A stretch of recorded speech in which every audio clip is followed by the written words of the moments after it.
स्मरून सांगतो, निलेश लंके आजपर्यंत स्वतःसाठी कधी जगला नाही. जे केलं ते सर्वसामान्य लोकांसाठी केलं, जे केलं ते सर्वसामान्य लोकांसाठी केलं. साहेब मला 2,22,000 विधानसभेच्या आमदाराचं जे मानधन आहे ते सुद्धा आमच्या प्रतिष्ठानला त्या ठिकाणी वर्ग केलं जातं आणि त्या माध्यमातून 250 मुलांना शैक्षणिक मदत केली जाते.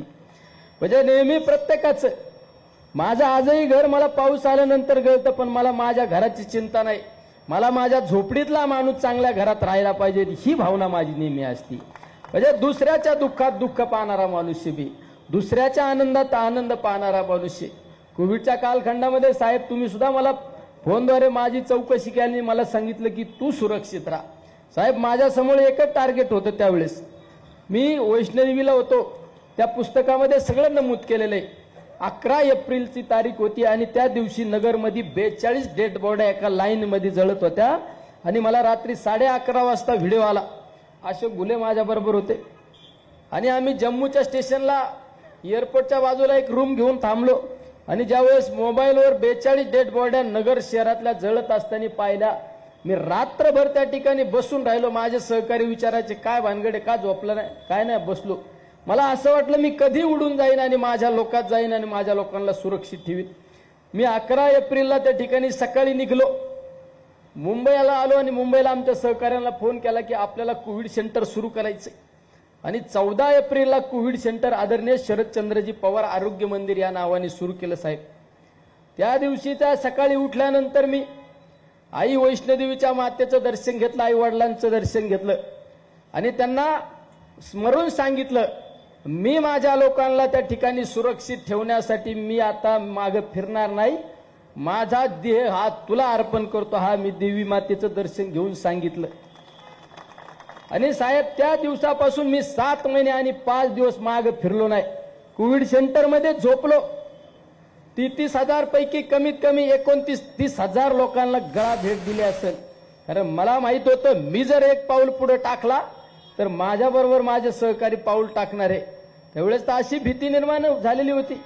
पण माझ्या मनात रोज एक चिंता असायची, माझं उद्या बरं वाईट झालं तरी चालेल, पण माझ्याबरोबर 24 तास काम करणारा माझा जर सहकार्याला एखाद्याला जर काही दगापटका झाला तर मी हे दुःख आयुष्यभर विसरू शकत नाही. हे नेहमी एक दुःख काही मनात सल असायची. पण एक परमेश्वराची अदृश्य शक्ती, तुमच्यासारख्यांचे आशीर्वाद साहेब, त्या ठिकाणी आपण सुरक्षितपणे काम करू शकलो आणि अनेक लोकांना उपचार देऊ शकलो. त्या माध्यमातून आज आपण जे काम केलं त्याची राज्याने नव्हे देशाने दखल घेतली. म्हणजे नेहमी तुमच्या विचाराशी पायीक राहून साहेब आम्ही काम करण्याचा प्रयत्न केला.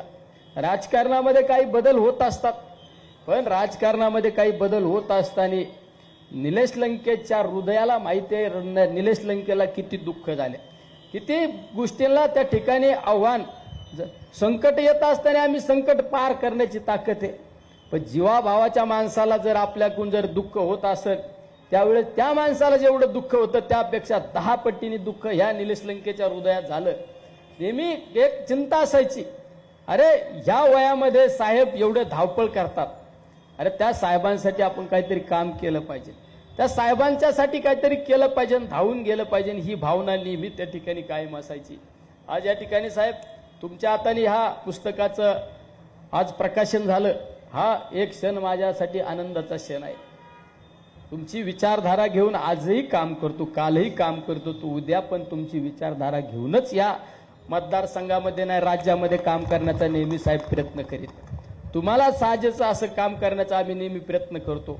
आमच्यात सुद्धा कधी कधी एक आक्रमकपणा आहे, मी सुद्धा म्हणतो असतो कधी कधी मला भायावर करायला नका लावू, पण त्यावेळेस क्षणात तुमच्यासारख्याचं त्या ठिकाणी आम्हाला फोटो दिसतो आणि आम्ही म्हणतो नाही साहेबांना पटत नाही, आता आपण थोडं थांबलं पाहिजे. म्हणजे कधी कधी आमच्यातला पण एक आक्रमकपणा जागा होतो, पण साहेबांना जे विचार पटत नाही ते विचार आम्ही नेहमी टाळण्याचा प्रयत्न करतो. म्हणजे साहेब सगळेजण या ठिकाणी आज इतक्या संख्येने उपस्थित, काय छोट्या मॅसेजवर एवढे लोक आज उपस्थित आहे. साहेब अमोल कोल्हे साहेबांनी सुद्धा मला शिवपुत्र संभाजी महाराजांच्या महानाट्यामध्ये मला त्या ठिकाणी इतकं साहेब सहकार्य केलं.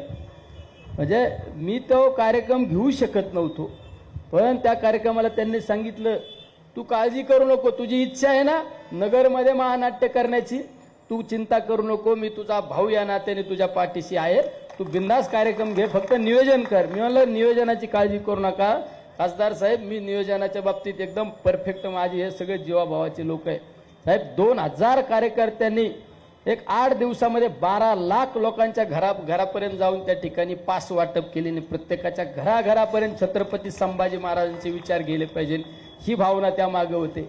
मागच्या काळात आम्ही शिवस्वराज्य यात्रेचा आमच्या नगर जिल्ह्यामध्ये शिवस्वराज्य यात्रा काढली. त्यामागे कारण एकच होतं की आज खऱ्या अर्थाने छत्रपती शिवरायांचे विचार घराघरापर्यंत गेले पाहिजेत.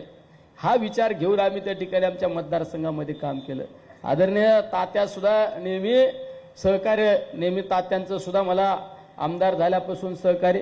आदरणीय दादा तर आमच्या नेहमी वडिलकीच्या नात्याने म्हणजे नेहमी प्रामाणिकता ठेवून मला सल्ला देण्याचं काम आदरणीय दादा त्या ठिकाणी दादा भाऊ कळमकरजी करत असतात. कारण दादा हे आमचं एक अभिमानाचं, कारण दादा नगर पारनेर तालुक्यातील नगर शहरामध्ये जाऊन दादांनी त्या ठिकाणी आमदारकी लढवली. ते नेहमी त्यांचा अभिमान आम्हाला त्या ठिकाणी भेटत असतो.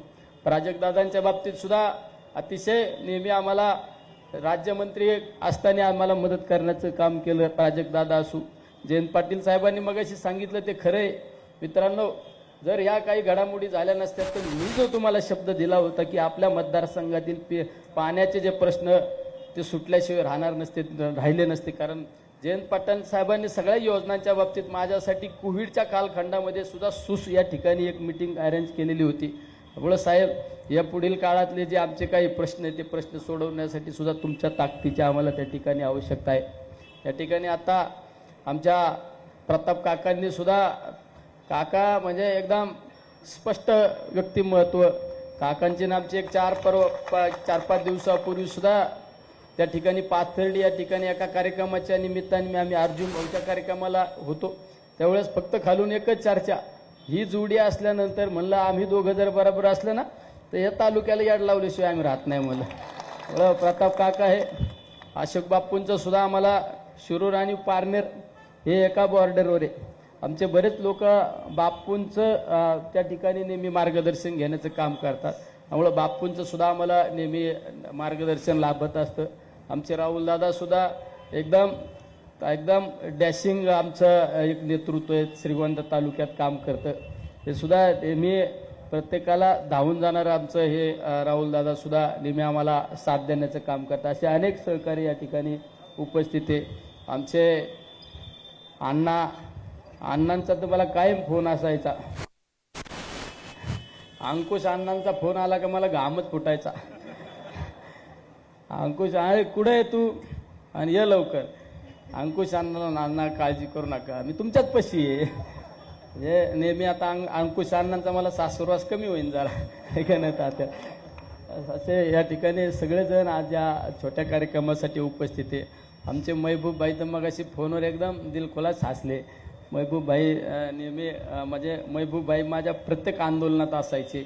मधल्या काळात त्यांचं प्रेम माझ्यावर कमी झालं. महबूब भाई आमच्या आंदोलनाला येत नव्हते, पण आम्ही काय आंदोलन थांबवलं नाही. महबूब भाई आमचे या ठिकाणी सगळेच मंडळी, आमचे लोटके सर असू, बाबर अशोकजी बाबर साहेब तर इतकं निस्वार्थी प्रेम करणारे तुमचे मागं अशोक बाबर असू, बाळासाहेबजी हराळ असू, आमचे राष्ट्रवादी काँग्रेसचे आमचे कार्याध्यक्ष संदीपजी वरपे हे आमचे पूर्ण जिल्ह्याचे, त्यांची आम्हाला पुढल्या काळात गरज, चांगल्या पद्धतीने गरज लागणार आहे.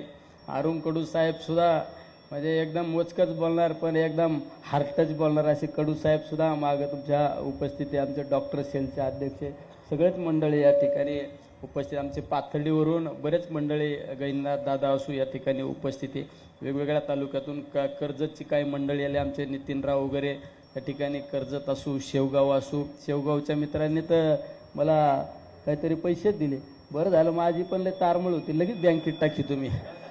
आपलं कामच असे, हमारे झोली साईबाबा की झोली, लगेच दिले का बघा साहेब, काळजी करू नका, लगेच पैसे आले मला. स्वप्नील गायकवाड मित्र परिवारातर्फे 2 लाख रुपये निधी नेत्यांसाठी. जयंत पाटील साहेब साक्षीदार आहे. मी ज्यावेळेस विधानसभेची निवडणूक लढवली निगोजमध्ये, मला डायरेक्ट 1 कोटी रुपयाचा चेक आला. हे बघत बसले होते 1 कोटीचा चेक आला. मी पण आकडे शून्य मुजीत होतो, कारण आपल्या एवढा चेक बघितलाच नाही. म्हणजे सगळे हे आहे का नाही.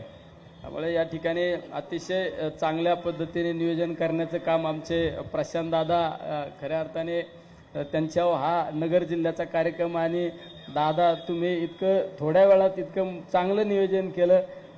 दादा तुम्ही पण